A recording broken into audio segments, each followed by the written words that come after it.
Hey everyone, and welcome back to Abyssin. Today, I've got a story for you that's as fascinating as it is haunting. A group of 6 experienced cavers headed into what should have been a routine exploration in the US. For hours, everything went just like it always did.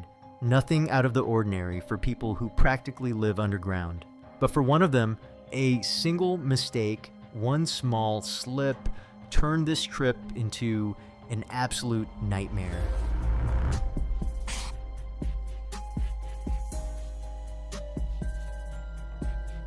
It was late Saturday night, October 1st, 1983. 6 seasoned cavers were gearing up for an adventure deep inside Drebelba's Cave, located near the quiet little town of Kutztown in Berks County, Pennsylvania. These weren't amateurs, they were veteran spelunkers with tons of experience exploring underground. And this particular cave, it wasn't unfamiliar ground. They'd been here before, probably more than once, and never had any issues. They spent hours making their way through the tunnels, going deeper and deeper into the earth. Everything was going smoothly until the early hours of the morning. Around 2 a.m., they decided it was time to head back up. Robert E. Scott, 36 years old, took the rear. He was about 75 feet from the exit, squeezing through a vertical crevice that didn't seem like a big deal.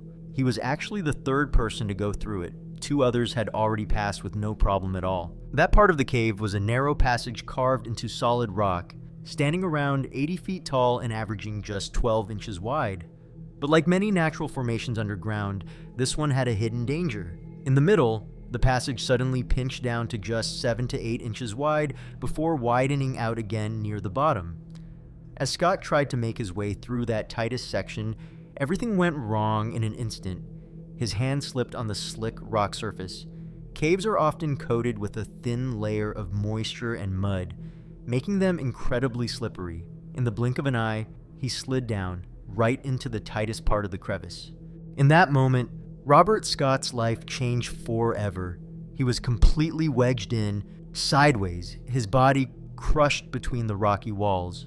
The space was so smooth and narrow that there was nothing to grab onto, no way to push himself free. The same geological forces that had carved this cave over thousands of years had unknowingly created the perfect trap. His fellow cavers realized almost immediately that something was wrong. They were all used to high-stress situations, but this was different. Nothing they tried worked. The more time passed, the clearer it became that they were dealing with something far beyond what their skills could fix. They gave it their all with the gear they had, but the cave seemed to have a hold on Scott that no one could break.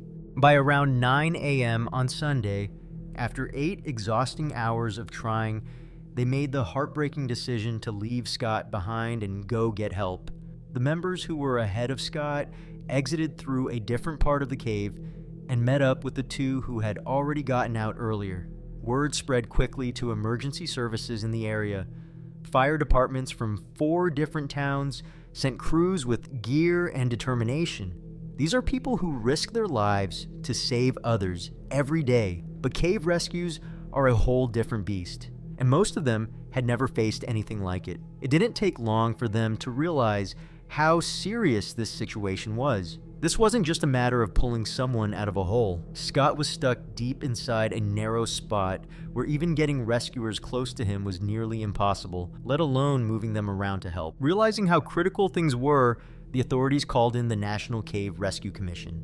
That Sunday afternoon, 14 elite rescue specialists were flown in from Pittsburgh. These were the best of the best, highly trained professionals with years of experience dealing with underground emergencies. They brought with them advanced equipment and techniques built specifically for this kind of mission. When they finally made contact with Scott, he was conscious and surprisingly calm. After more than 12 hours trapped, he was still able to talk normally, and that gave everyone a bit of hope. But as the day went on, his mood started to shift. The psychological toll of being crammed into that tiny space was starting to hit hard.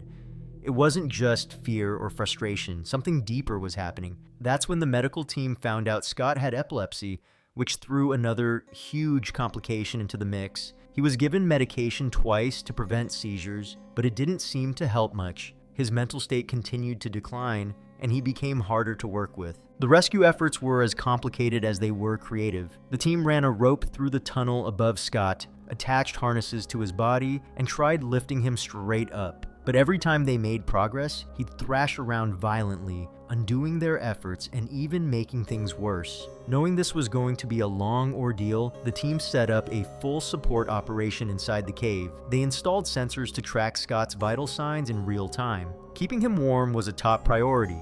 The cave temperature was between 50 and 60 degrees Fahrenheit, and being exposed to that for too long can lead to hypothermia. Despite everything, Scott could still eat and drink. Rescuers managed to pass him coffee, broth, hot dogs, and even donuts. That was a good sign. His body was still working, and he had enough strength to hold on. Doctors on site believed that sedating Scott might be the only way to get him out safely. If they could calm his body, the team might have a shot at pulling him free. But the attending physicians refused to approve the use of tranquilizers. That decision ended up being one of the most debated parts of the entire rescue. In a desperate move, the team tried something completely new. They set up a phone line inside the cave to call a doctor in California who was also an experienced caver. The hope was that he'd understand the gravity of the situation and greenlight the sedation.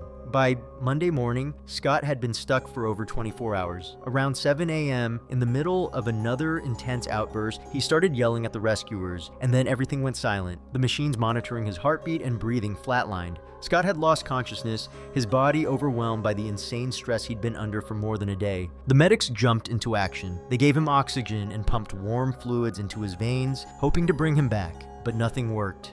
After 29 hours of being trapped, Scott's body had reached its breaking point. With him unresponsive, the rescue team decided to move forward with what they called painful extraction methods. Since he wasn't feeling anything anymore, pain wasn't a concern. It was all about getting him out no matter what. They used the overhead rope and body supports to pull him up through the narrow crevice. It was a brutal process, one that would have been unbearably painful if he were conscious, but at that point, it was the only option they had left. At 12:25 p.m. on Monday, October 3rd, Robert Scott was finally pulled free from the spot he'd been trapped in for over 30 hours. The team moved quickly, hoping he was in a deep hypothermic state. Sometimes people in that condition can be revived even after appearing lifeless for a long time. But that hope didn't last. Shortly after being removed, Robert E. Scott was pronounced dead. The 36-year-old man who went into the cave for just another night of adventure became the tragic center of one of Pennsylvania's most